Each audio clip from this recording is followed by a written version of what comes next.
Hey, good morning. I realized something. I told you that this was going to be a short video, and I don't know. We'll see. Okay? Percents, you can read the objectives, check that out. Remember, you don't have to write all this stuff down. It's a good idea to definitely practice the problems and to come in class ready to ask questions. Okay, so we have something called a percent proportion.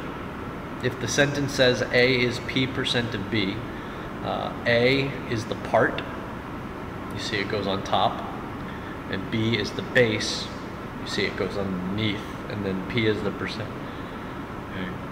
So what percent of 50 is 25? 25 is the part, okay, so that's A. 50 is the base, so we do 25 over 50 equals P over 100. Okay, so let's see about our first one. Okay. What percent of 56 is 42? 42 is the part, 56 is the base, so we do 42 over 56 equals P over 100, cross multiply and solve. 42 is 75% of 56. Okay, so we know the cross multiplication process already. We've done that before. All right, so let's look at one. What percent of 90 is 54? 54 is the part, so that's equal to A, and 90 is the base, so that's equal to B. So we're going to take the part over the base and set it equal to P over 100. Okay? I'll leave you to figure that part out. Okay. In problem 1, we used a proportion to find a percent. If you were to write P over 100 as a percentage, P%, and solve for A, you would get this equation. A is equal to P% times B. This equation is called the percent equation. Okay. So A is P% of B. A equals P% of B, where B cannot be equal to 0. Okay. So we always want a base bigger than 0. Okay. So we're going to practice changing it into an equation now. Okay, so what percent of 40 is 2.5? Remember, this right here is our part, and this is our base.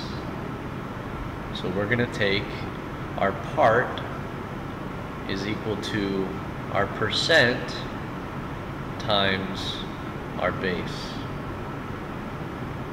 Okay. So our part is equal to our percent times our base, right? So what we're going to do is we're going to divide both sides by 40. So we're going to get P is equal to 0.0625. Now that's written as a decimal, so we multiply this by 100, and our percent is equal to 6.25%. Okay. So whatever we get for P is going to be in decimal form. So we multiply that by 100, and that gives us our percent. Okay. I'll let you look at that one. Okay. Remember, base, part. Okay. Now, in this case, we're finding a different thing. You know how we have 3 parts. We have the part is equal to the percent times the base.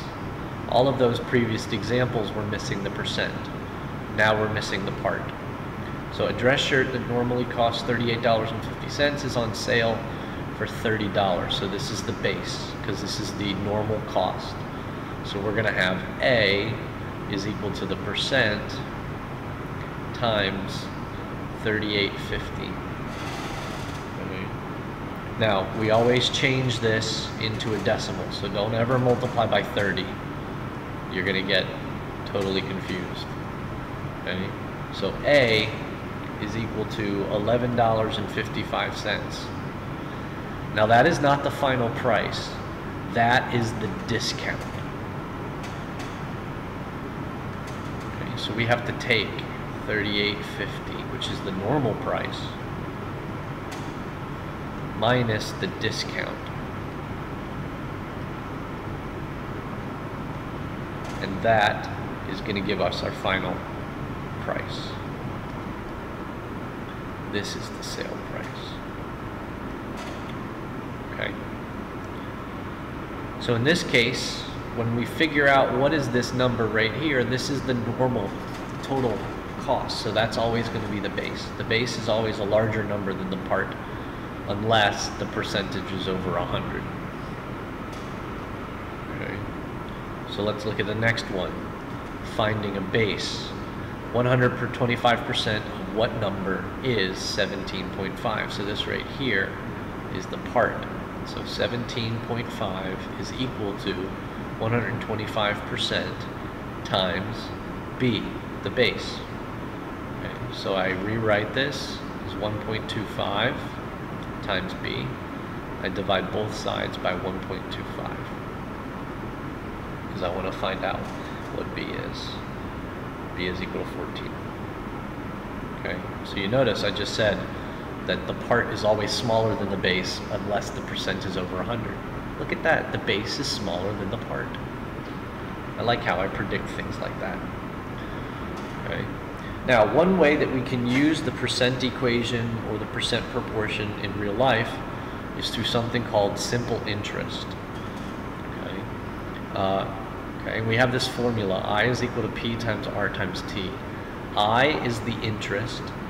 P is an economic word that means the original amount. Okay, starting amount. Okay. R is the annual interest rate written as a decimal, and T is the time in years. Okay, in years. Okay. Okay, so if you invest $50 at a simple interest rate of 3.5% per year, 50 is the original amount of money, so that's the starting amount. 3.5% changes into 0.035, and we're doing it for 3 years. After those 3 years, we would have an extra $5.25. Okay. So we're going to use, change the color, I'm getting bored of black. I is equal to P times R times T. Oops, sorry. It's supposed to be a capital P. Doesn't really matter. Okay, you deposited this much, so this is P. Okay. Here's your rate, and you're trying to do it for 4 years, so there's your time. So I is equal to 840 times 0.045 times 4. So after 4 years, your interest is going to be these 3 numbers multiplied together, which works out to $151.21.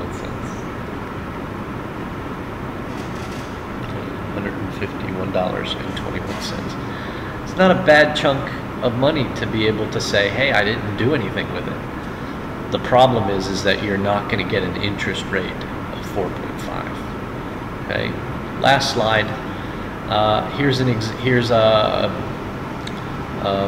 summary of all of that, and here is your check. Okay, if you've got questions, come in and ask. I'll do my best to figure out whether you got it as you're working, but otherwise, see you.